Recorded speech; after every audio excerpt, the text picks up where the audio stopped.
Shalom, selamat pagi. Apa kabar semuanya? Saya yakin kita dalam kondisi yang baik oleh karena pertolongan Tuhan Yesus. Mari pagi hari ini kita mulai persekutuan doa kita. Kita akan berdoa terlebih dahulu. Mari kita satu di dalam doa. Segala puji dan syukur kami naikkan kepadamu ya Bapa, untuk kasih karuniamu dan anugerahmu yang sudah kau limpahkan kepada kami, sehingga pagi hari ini kami dalam kondisi yang baik dan sehat, penuh sukacita dan damai sejahtera oleh karena pertolonganmu. Bapa, kami sebentar akan memulai persekutuan doa kami. Kiranya Tuhan Engkau melawat setiap kami dimanapun kami berada. Kami menyerahkan persekutuan ini hanya di dalam nama Tuhan Yesus Kristus. Amin. Baik, kita akan mengangkat satu pujian yang berjudul Bersamamu Bapa Lewati Semua.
Kita akan mendengarkan firman Tuhan, nanti untuk doa dan firman kami serahkan kepada Ibu Supriyati. Saya persilakan.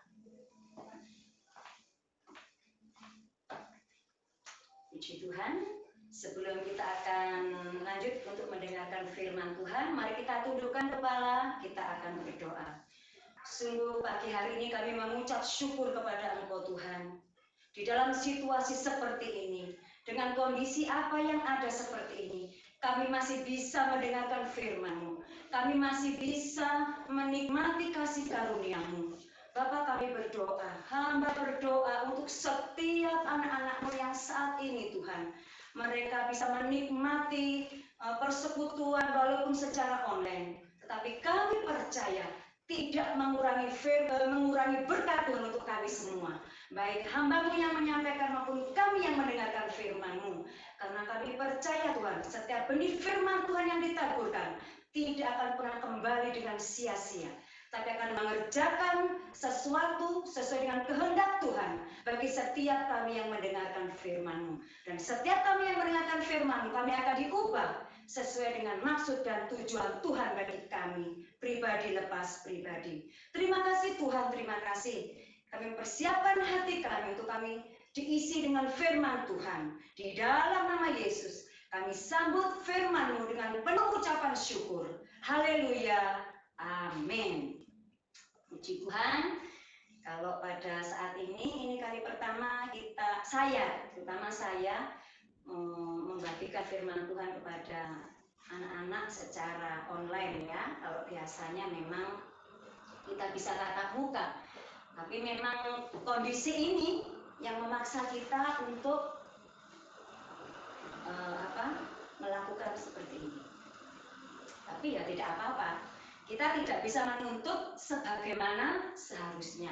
Ya kita nikmati saja sebagaimana adanya. Ya, memang pada masa-masa seperti ini, kalau kita lihat situasi ini, situasi kita namakan pandemi yang melanda kita, bukan hanya kita, tapi seluruh dunia. Kadang-kadang saya kalau mengingat ada satu ujian yang mengatakan bahwa hari esok tiada ku tahu, tapi tetap langkahku maju. Dan di dalamnya dikatakan banyak hal yang tidak aku mengerti apa yang terjadi hari esok, tapi tangan Tuhan tetap memegangku. Artinya apa? Bahwa situasi ini tidak pernah diprediksi sebelumnya. Siapa sih yang pernah menyangka? Bahkan mungkin para ahli, orang yang paling pintar di dunia ini, ada satu wabah yang menyerang hampir semua negara. Biasanya kalau ada wabah dulu, misalnya SARS, Indonesia kayaknya asing ya kita. SARS itu apa ya? Saya juga tidak mengerti, cuma tahu dari pemberitaan. Itu terjadi di negara mana begitu ya. Tapi kalau yang namanya COVID ini, saya juga kadang-kadang heran ya. COVID ini luar biasa. Negara yang diserang itu loh, mau negara kaya ya kena, negara miskin ya kena. Ya elemen COVID ini. Negara yang bersih kayaknya ya kena, negara yang kotor, kumuh ya kena, negara yang kena panas ya seperti Afrika kena, negara yang bersalju ya kena, negara yang katulistiwa seperti Asia ya kena. Kok nggak ada political mungkin begitu ya. Dan kalau kita mau katakan, kalau COVID ini melanda negara saya mau mengungsi kemana? Nah, tidak ada itu tempatnya, tidak ada satupun tempat yang luput dari musibah ini. Baik segi ekonomi, kesehatan, pendidikan, apalagi yang diserang. Hampir segi kehidupan kita diserang. Dan tidak ada satu negara pun yang bisa dengan gagah mengatakan negara saya bebas. Tidak ada. Semua berperang dengan situasi dan kondisi seperti ini. Termasuk kita. Dan itu juga menyerang kita. Itu yang memaksa kita juga harus hidup dalam situasi yang seperti ini. Yang menariknya, saya melihat satu tayangan. Ada salah seorang siswa SMA. Itu waktu dia menyampaikan pendapatnya kepada Pak Menteri Pendidikan, dia membuat satu curhat, kalau saya katakan begini. Intinya begini, kapan ya Pak ya pembelajaran secara daring ini itu bisa berakhir, karena dia kangen bertatap muka, dia rindu dibimbing oleh gurunya, mungkin kangen dengan gurunya. Kalau yang mengatakan kangen dengan guru itu anak TK, anak SD, saya percaya. Wah, mereka kalau tidak ketemu gurunya berpelukan kayak Teletubbies. Tapi kalau anak SMA, aduh saya baru tahu. Atau mungkin di dalam hati kangen tapi malu mengekspresikan. Kami kepingin dibimbing oleh guru.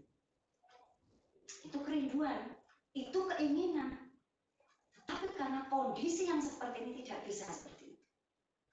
Sehingga pembelajarannya secara online. Nah, mungkin ini mewakili suara para siswa-siswa SMP SMA. Kalau TK SD itu pembelajaran online tidak bisa sepenuhnya. Orang tua yang masih susah payah. Mari kita mengadakan misalnya Google Classroom, orang tua yang ikut. Ayo kita mengadakan WA, video call, orang tua ujung-ujungnya yang susah. Ya toh, anak-anak TK SD kan apa kata orang tua. Tapi kalau untuk anak SMP, SMA, terutama anak SMA, seperti kalian, apa orang tua? Misalnya, tadi saya dapat info, rupanya pembelajarannya pakai Google Classroom. Apa kalian? Aduh, saya tidak bisa. Minta orang tua, mungkin ibunya lagi bulat ya. Bu, atau Ma, tolong Google Classroom aku tidak bisa. Tolong dibuka. Waduh, saya percaya ibu akan mengatakan, mama mengatakan, jangankan Mama, kalau kamu aja nggak bisa, apalagi Mama. Orang tua mengatakan seperti itu. Kalau sudah seusia kalian, semua akan diserahkan kepada kalian. Tidak bisa seperti anak TK SD. Kenapa? Beda, ya. Karena kalian sudah dianggap lebih dewasa.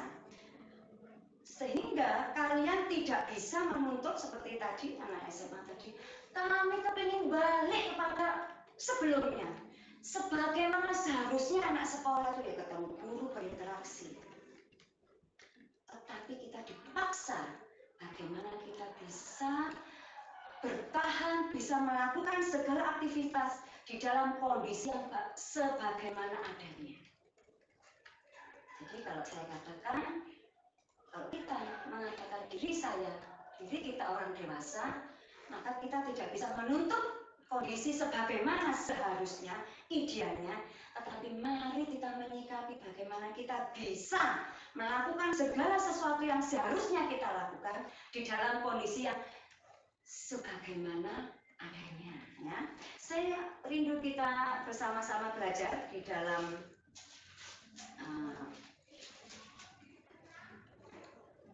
1 Korintus 13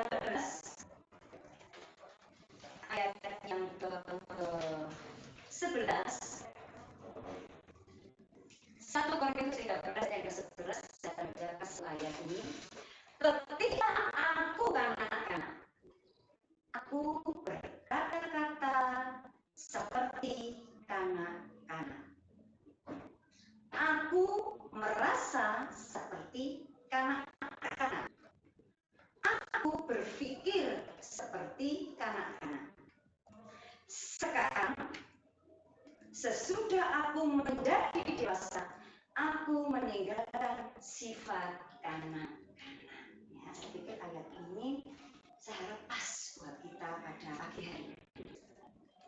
Kalau sudah saya uraikan tadi tuntutan-tuntutan yang minta sebagaimana seharusnya, saya membuat perbedaan antara kanak-kanak dengan dewasa. Ketika aku kanak-kanak, firman Allah tadi katakan, ketika aku kanak-kanak, ya, saya bertindak, berkata-kata, berperilaku, berpikir sebagaimana kanak-kanak, karena masih kanak-kanak.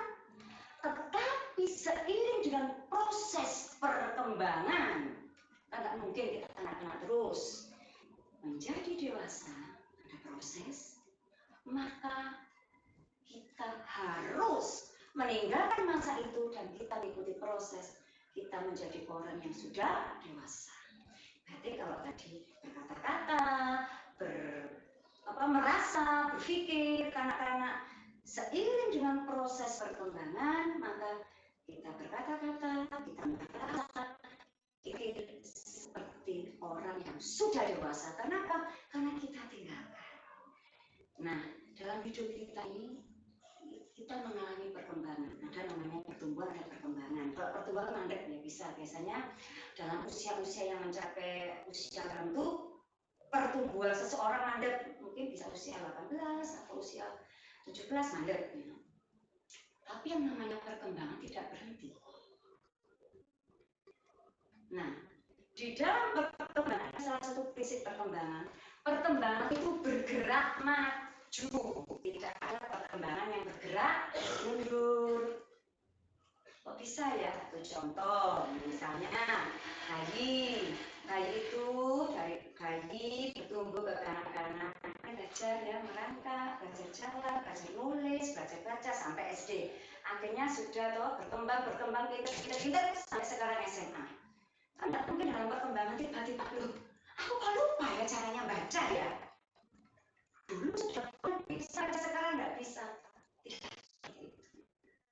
Kembangan tidak pernah ada untuk ya, itu biasanya ada kasus-kasus tertentu, ada gangguan-gangguan perkembangan terlihat.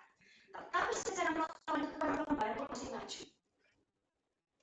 Demikian di dalam kehidupan kita, kalau dari Firman katakan dalam kerohanian kita, dalam iman kita, sama itu mengikuti perkembangan kita dari awal pada mengenal Tuhan, kita ini juga perkembangan adalah orang yang dewasa.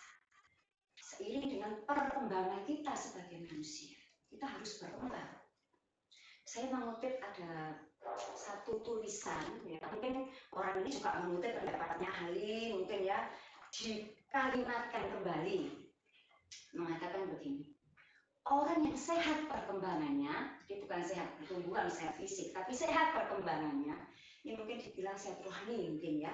Orang yang sehat perkembangannya, sehat jiwanya, rohaninya, adalah orang yang berhasil mengatasi krisis dalam kehidupannya. Ini ya, ini saya coba mengutip.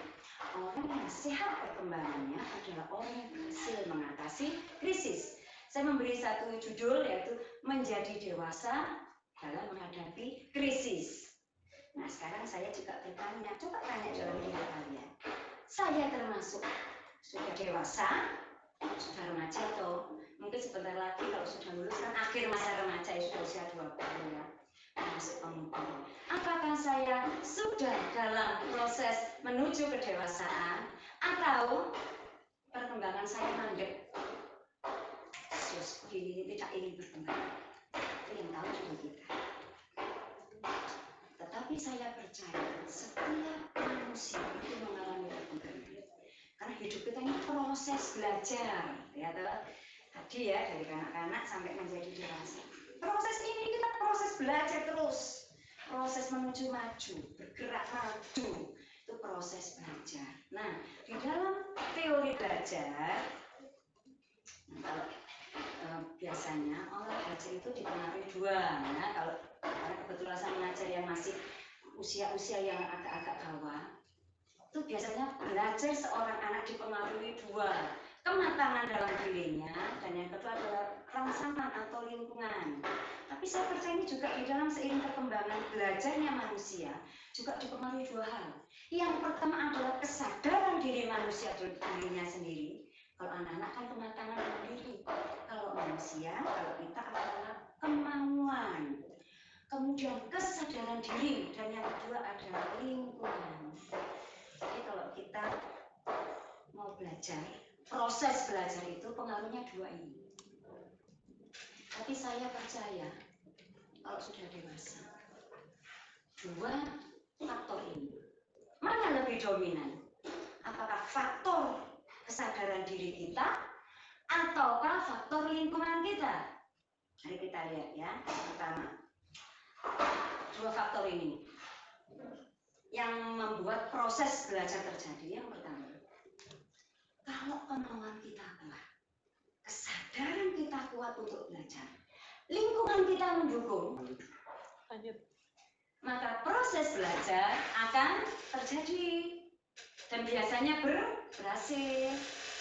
Satu contoh, kamu minat belajar sesuatu, kamu masuk jurusan yang kamu minati, pelajarannya, gurunya, fasilitasnya menyediakan semua, berhasil. Ya. Dan yang kedua,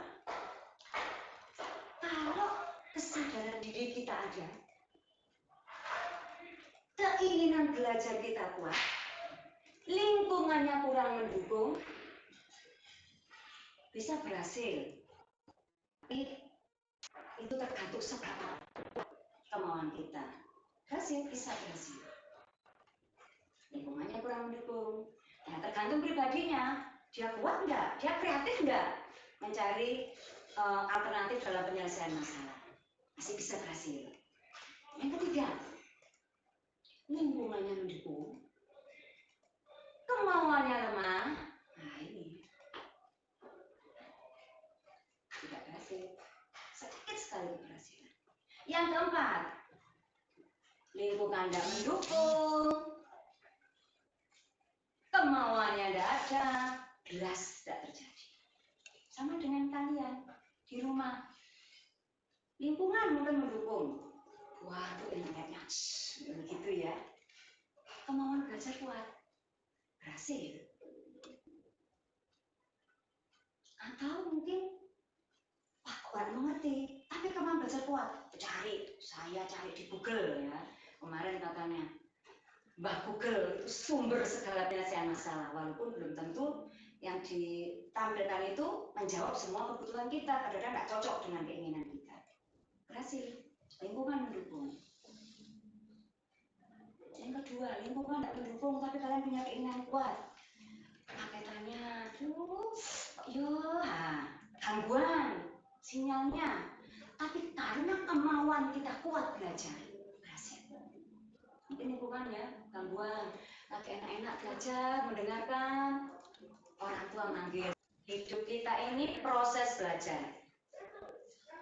Jadi ada 4. Yang pertama, kemauan kuat, kesadaran kita kuat, lingkungan mendukung.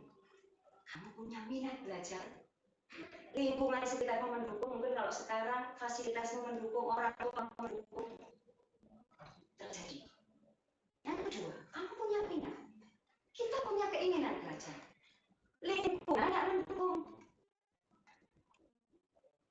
Mungkin ada gangguan, mungkin orang tua tidak mendukung dan sebagainya. Ada gangguan-gangguan, tapi selama kita punya kemauan yang kuat, bisa terjadi proses itu. Yang ketiga, lingkungan mendukung, kita tidak punya keinginan. Yang satu contoh, fasilitas ada, belajar di rumah, kalau di sekolah kan kamu tidak mungkin belajar sambil makan. Setelah disawat sama gurumu ya, sama penghapus ya. Sambil enak-enakan, minatnya tidak ada. Walaupun diberi kuota yang banyak dan sebagainya, tidak akan bisa mencapai hasil yang maksimal. Karena tidak ada kesadaran dalam diri kita, tidak ada keinginan untuk belajar. Dan yang ketiga, keinginan sudah tidak ada, lingkungan tidak mendukung, belas. Nah, orang belajar ini tidak hanya bicara yang baik, yang jahat juga begitu. Makanya Rasul Paulus mengatakan kepada kita, pergaulan buruk, lingkungan buruk, merusak kebiasaan yang baik, merusak sesuatu yang baik dalam diri kita. Oleh karena itu, mari kita perhatikan di dalam proses belajar. Maka hal utama yang paling jadi penentu adalah apakah kita punya kesadaran yang sungguh-sungguh kuat untuk belajar. Orang yang dewasa adalah orang yang bertanggung jawab dalam dirinya, tidak menyalahkan lingkungan. Kalau sudah tahu lingkungannya begitu, nah kenapa terjun dalam lingkungan seperti itu? Bukannya sudah tahu lingkungannya buruk, tapi tetap terjun, begitu terpengaruh, sibuk menyalahkan. Orang yang dewasa adalah orang yang bertanggung jawab. Dewasa di sini tidak bicara masalah usia. Ada orang yang usianya sudah cukup, dianggap bukan hanya dewasa tua, tapi di dalam perkembangannya dia lambat. Masih kanak, sibuk menyalahkan kiri kanan dan sebagainya. Nah, dalam firman Allah tadi dikatakan bahwa orang dewasa itu yang pertama adalah di dalam berkata-kata.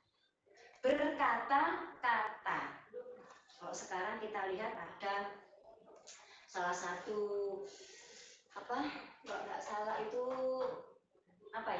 namanya yang digembar-gemborkan, bicara bermedsos. Kalau firman Allah katakan mati hidup seseorang itu dikuasai lidahnya. Kalau saya boleh ganti ya, bukan mengganti firman tapi hanya mengganti perkataan. Mati hidup dikuasai oleh jari. Ya toh, sekarang itu saya lihat, waduh, orang itu kalau sudah menuliskan sesuatu komentar, saya itu kalau lihat tayangan YouTube, saya suka baca kolom komentar. Waduh, ngeri. Tapi dari situ kita tahu, seseorang itu dilihat dari apa yang dia ucapkan. Kalau kita lihat ada tokoh-tokoh yang cara bicaranya tidak mencerminkan kedudukan yang dia punya, tidak mewakili, sayang sekali ya. Kita juga lihat ya di televisi, mungkin juga kita lihat di tayangan YouTube ya. Antara orang mengkritik dengan orang yang nyinyir, sekarang ada istilah begitu ya. Mungkin juga bagi kalian. Coba pada waktu kalian menyampaikan sesuatu, mengkritik, berpendapat dengan nyinyir, saya pikir orang yang dewasa di dalam Tuhan, kalian pun juga orang-orang yang sudah dewasa, bukan kanak-kanak. Kalian bisa membedakan apa itu kritik, apa itu nyinyir. Nah, kalau kritik kan itu bicara apa yang saya sampaikan, bicara tentang baik dan buruk, benar dan salah. Nah, misalnya kita mengkritik sesuatu, oh ini salah, oh ini buruk, makanya saya akan mengkritiknya. Saya akan menyampaikan pendapat saya. Tapi kalau orang nyinyir itu tidak bicara ini baik atau buruk, ini benar atau salah, enggak. Dia hanya bicara saya suka apa enggak, saya cocok apa enggak. Satu contoh, mungkin dengan teman atau dengan guru, atau kamu menyampaikan kritik, menyampaikan pendapat, coba nilai dirimu. Aku ini bicara masalah aku suka apa enggak ya. Kalau kita sudah menyampaikan pendapat berdasarkan suka enggak suka, itu enggak ada patokannya. Karena apa patokannya? Pendapat kita subjektif. Bagi kamu baik, bagi aku enggak baik, ukurannya apa? Subjektif, itu enggak bisa dijadikan patokan. Tetapi namanya kritik itu ada patokannya. Nah, berbicara. Firman Allah katakan ayat ini itu saya comot, saya ambil di dalam perikop tentang kasih. Dikatakan bahwa orang bicara itu harus ada sopan. Nah, firman Allah juga katakan ya, dia tidak melakukan yang tidak sopan. Apa itu sopan? Kalau saya boleh mendefinisikan sopan, sopan itu adalah orang yang menempatkan bicaranya, menghargai orang lain. Kalau yang di atasnya, dia menghormati. Bagi orang yang di bawah dia akan rendah hati. Nah, satu contoh. Misalnya, saya ini adalah siswa SMA. Saya anggota kelas, saya punya ketua kelas. Misalnya saya kelas 2 gitu ya. Saya tahu bahwa ketua kelas saya ini, maaf, kemampuannya di bawah saya. Akademik, wah, kalah dengan saya. Nilai kalah. Waktu debat, diskusi, kalah dengan saya. Tetapi apakah kita sebagai orang yang harus menempatkan seseorang dalam kedudukannya bisa mengkritik dengan kurang ajar? Walaupun ketua kelas kita di bawah kita. Ketua kelas kita itu punya wewenang, punya kedudukan. Nah, makanya begitu kita bicara, kita harus menempatkan dia dalam seseorang yang di atas saya. Jadi tidak kurang ajar. Sama juga dengan guru, mungkin secara pengetahuan waktu guru menerangkan, wah, aku lebih tahu dari guruku. Tapi cara kita menyampaikan itu menentukan apakah kamu dewasa dalam perkataan atau tidak. Sampai wah, kita mulai mengecam, menjatuhkan, menghina, apalagi ya, mengejek, membuli. Nah, itu ciri-ciri orang yang tidak dewasa di dalam. Orang yang di bawah bukan dibully, dijadikan mainan, tapi juga kita rendah hati, artinya kita juga menghormati. Kalau sekarang musimnya orang membuli orang lain, saya percaya orang di dalam Tuhan dewasa seperti kalian tidak akan melakukan seperti itu. Kalau kamu ingin tahu apakah kamu dewasa di dalam perkataan, lihat pada waktu kamu sedang menggerakkan jari-jarimu. Apakah sedang mengatakan orang lain? Punya rasa kepuasan pada waktu bisa menjatuhkan orang lain, mengejek dan membulinya. Itu ya. Biasanya pecundang, ada yang mengatakan begitu, pecundang adalah orang untuk bergerak maju naik, dia senang menginjak orang lain. Nah, karena merasa bahwa kalau saya sudah menginjak orang lain berarti saya hebat. Tidak, padahal itu adalah seorang yang pecundang. Tapi orang yang dewasa, orang yang baik adalah orang yang bersama-sama bisa maju dengan orang lain, menghargai orang lain. Kemudian yang kedua, dewasa di dalam aku merasa itu bicara tentang tingkah laku.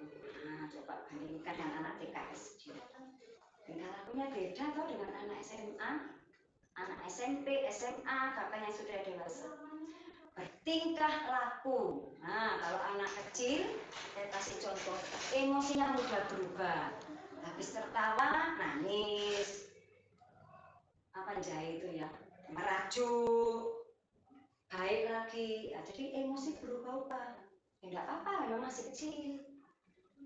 Nah, kalau yang sudah dewasa seperti kalian, saya pikir emosinya jangan berubah-ubah. Mudah habis marah. Nah, kita bicara tentang pengendalian diri. Orang yang dewasa adalah orang yang tahu bagaimana mereka mengendalikan diri. Tenang, tidak mudah terprovokasi. Wah, di zaman sekarang hoax ya. Waduh, kadang kita ini lihat tayangan sepintas, tidak melihat mengklarifikasi lebih jauh. Wah, ikut-ikutan. Wah, seperti apa ya, gampang terbawa angin. Kalau firman Allah katakan, orang yang mudah diombang-ambingkan dengan berbagai macam angin pengajaran. Kalau saya juga ganti berbagai macam tayangan ya. Wah, ini lagi tren ini, wah ikut. Nggak tahu padahal. Oh, di balik ada apa? Tidak tahu.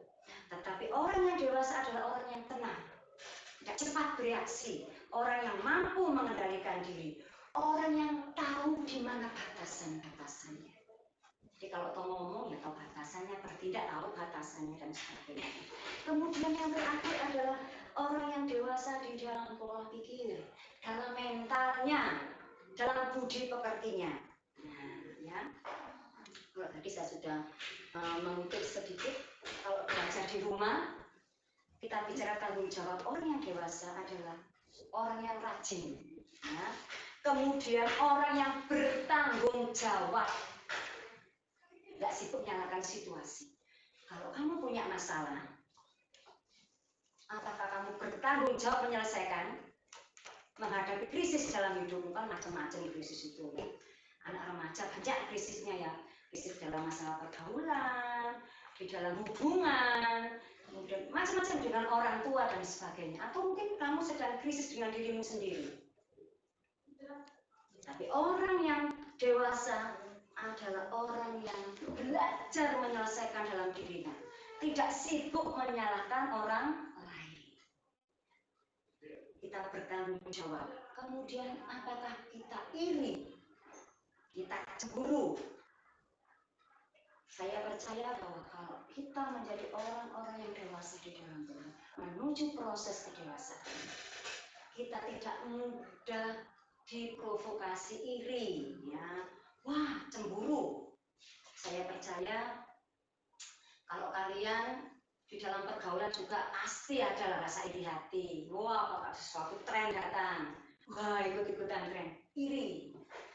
Dan sering kali iri hati, kecemburuan ini itu memicu perilaku, pola pikir, akhirnya muncul dalam perilaku-perilaku yang negatif. Ya. Tapi saya percaya kalian bisa menjaga itu. Tadi firman Allah katakan, orang yang dewasa berpikirnya juga seperti orang dewasa. Tayangan-tayangan yang kamu tonton, duniamu itu sebatas hati ini. Kamu masuk kamar, kamu punya keputusan dalam dirimu. Apa yang akan kamu tonton? Apa yang akan berguna buat dirimu? Itu keputusan. Orang yang dewasa adalah orang yang bijak memutuskan. Nah, yang terakhir, sekarang bagian yang ketiga. Bagaimana caranya menjadi orang yang dewasa di dalam menghadapi krisis? Yang pertama adalah kejarlah kasih. Dikatakan kasih itu sabar, murah hati dan sebagainya. Semua akan hanya kasih yang tinggal. Orang yang sabar adalah orang yang sanggup menanggung segala sesuatu, termasuk kondisi seperti ini, termasuk masalah yang kamu hadapi. Bahkan nanti kalau kamu lulus, entah kamu kerja, entah kamu kuliah dan sebagainya, kamu masuk kepada lingkungan yang lebih luas. Apakah kamu menjadi orang-orang yang bertanggung jawab orang-orang yang sanggup menghadapi segala sesuatu. Itu ditentukan oleh pilihan hidupnya. Bagaimana caranya? Kita mengejar kasih, dikejar. Artinya ada upaya sungguh-sungguh, bukan lele-lele, itu jalan ya. Tapi namanya mengejar, itu ada upaya dengan segenap tenaga untuk kita meraihnya. Kemudian yang kedua adalah kita menjadi orang-orang yang menurut Allah. Saya rindu kita buka di dalam Efesus 5. Nah, saya akan mengajak dengan cepat. Efesus 5 ayat yang ke-15 saya akan bacakan. Karena itu, perhatikanlah dengan seksama bagaimana kamu hidup. Delok hidupmu, lihat hidupmu. Proses belajar tadi. Janganlah seperti orang bebal, tetapi seperti orang arif. Di dalam proses belajar, dalam kehidupan kita, jangan jadi orang bebal, jangan jadi murid yang bebal. Gak kepingin toh dapat predikat murid bodoh, semua kepingin jadi murid yang pintar. Dalam belajar kita juga begitu. Jangan jadi orang yang bebal, tetapi jadi orang yang arif, tahu membedakan yang baik dan yang buruk, orang yang berhikmat. Tetapi pergunakanlah waktu yang ada, waktumu, mau belajar di rumah, mau online, mau belajarnya apapun. Tapi firman Allah, pergunakan waktu yang ada.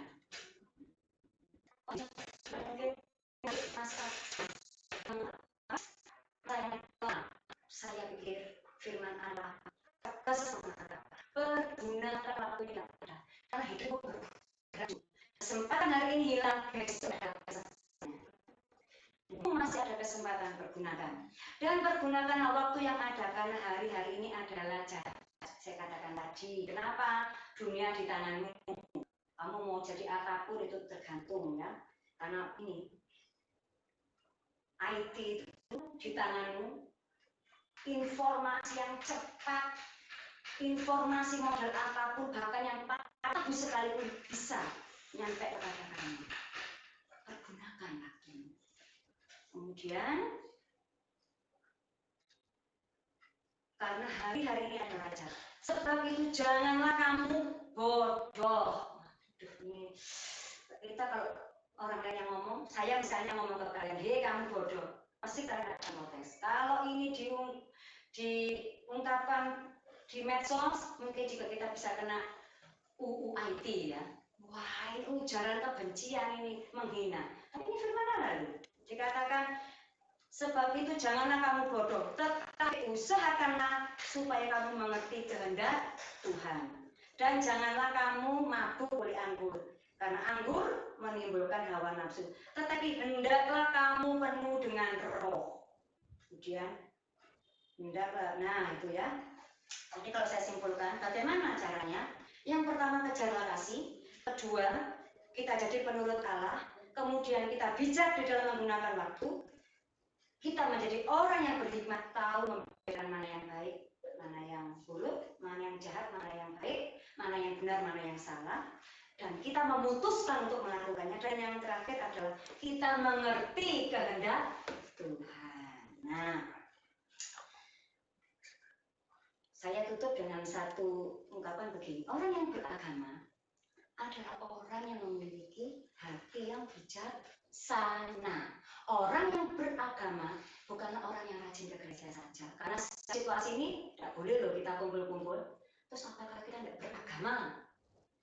Karena itu hanya tampilan fisik.